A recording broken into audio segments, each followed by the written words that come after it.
literally just dripping off the bottom of this shield. This is the gas tank shield. Welcome back to another video, guys. Today we have a problem. Hopefully it's a little problem. The reason the front end is sitting so low is because the back end's in the air. DSM life right there. So I got gas filled up. Drove it to work the other day as I was driving home from work. So it got me to work with no problems. As I was driving home, when I went to go start the car, I walked out and I could smell gas. There was some gas underneath. I ended up just pedaling it home. I don't know if that was smart or dumb, but I got it home safe. And then she was leaking all kinds of gas, all from the pan. Well, not the pan, but the shield that goes around the gas tank. But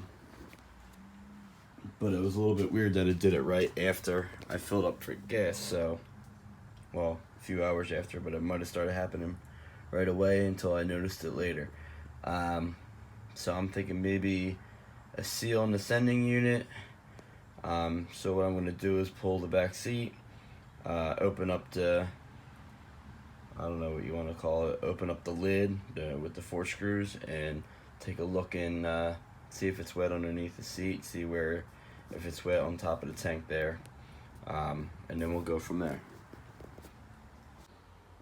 So today is Thursday and this happened on Tuesday on my way home from work.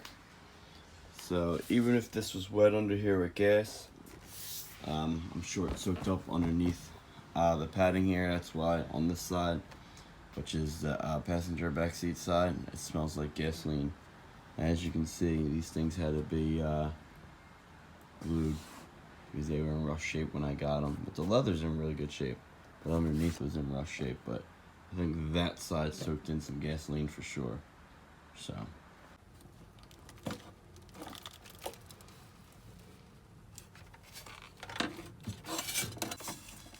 everything feels dry under here, being 2 days later, but maybe it's a seal that goes in this ring. Could be that seal. Alright, so I just started it.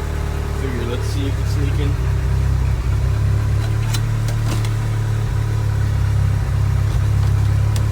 I don't feel anything wet along the edges.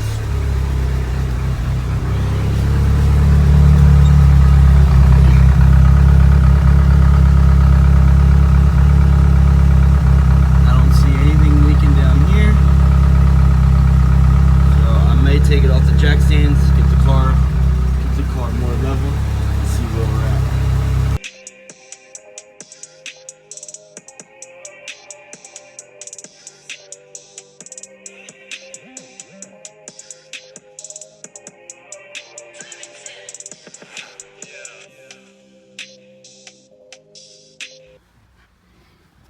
Car is back on the ground. Let's see what happens.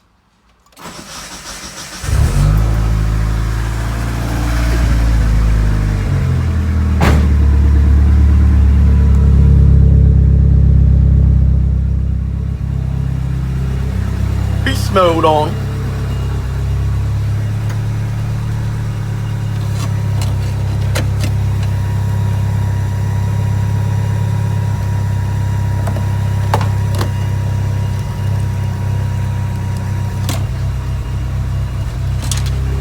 I don't know, nothing going on up there.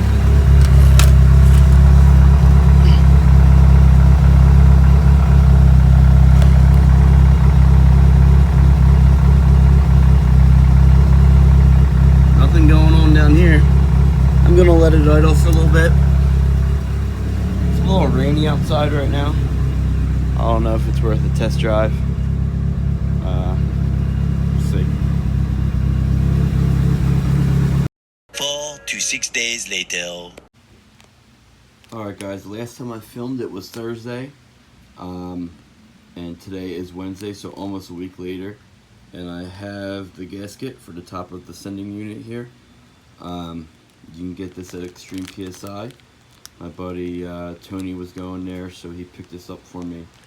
Extreme PSI is only about a half hour, 45 minutes at the most from where we live. So we go there often to get some parts. Sure you heard of Extreme PSI. They have a lot of OEM parts and also aftermarket parts. So make sure you check them out. And so today I'm gonna open that bad boy up and replace this gasket. I remember the last time we were in there when I thought I had a fuel pump problem. Everything's pretty straightforward. I'm sure some of you have done this before, or at least seen the gasket. It's got to be kind of lined up perfect. If not, you know, it takes some a few times to get it lined up, at least for me anyways. But just line it up perfect, this way it can shut and not get pinched or anything like that, causing a leak. So I have a feeling just mine's worn out, just due to age. It's probably the original one, and the all-wheel drive swap from this car had a lot of miles, like 160,000 miles I believe. My shell only has under 100,000, like 95,000. So sure it wore out. Let's do it. Oh, and by the way, doing this in a convertible, I feel like it's so much easier. Got the top down, you got plenty of room, and yeah, you don't have to worry about smashing your head on the sunroof or on the back roof of a hardtop. So there are some advantages to spiders. I know not everybody loves a spider. There's definitely some things that you got to keep up maintenance wise that's a little different, but yeah. So when we put this bar on though, now I got to dance around this bar, but it's still easier than dancing around a hardtop if you ask me. For backseat stuff anyways. Take these 3 lines off carefully. You don't want to leak too much fuel everywhere, but it's kind of bound to happen that it's going to drip a little bit. If you ever pull the sending unit all the way out, it's good to have a little tub or something. So I got like a little plastic tub that I can sit it in just so it's not leaking all over. But I got to get to these lines so that I can get this ring out.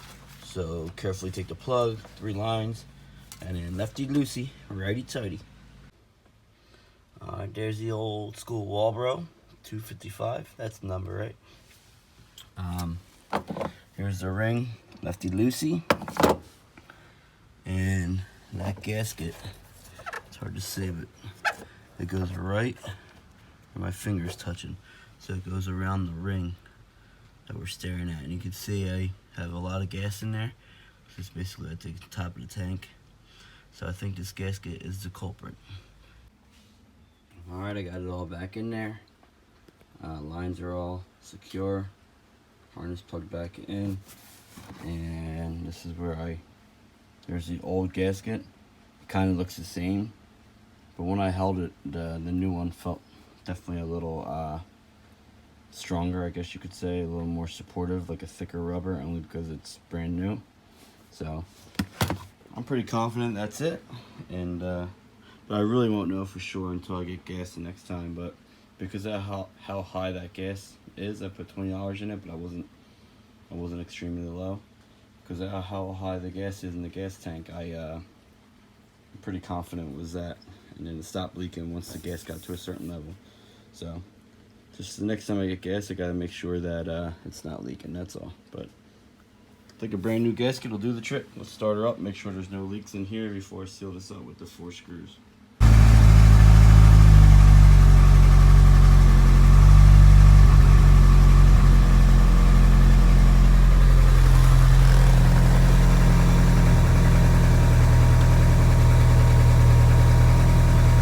I'll let it warm up and then I'll check underneath. I'll check up here again, give it a couple revs. Not for leaks, but for my own enjoyment.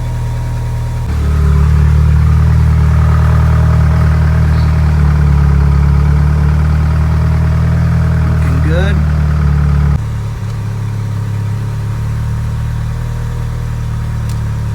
Everything's dry. So I think we're gonna wrap it up here. I would like to take it for a drive, but just like last week when I started this video, look what it's doing outside. CNG's tearing up the ground over there.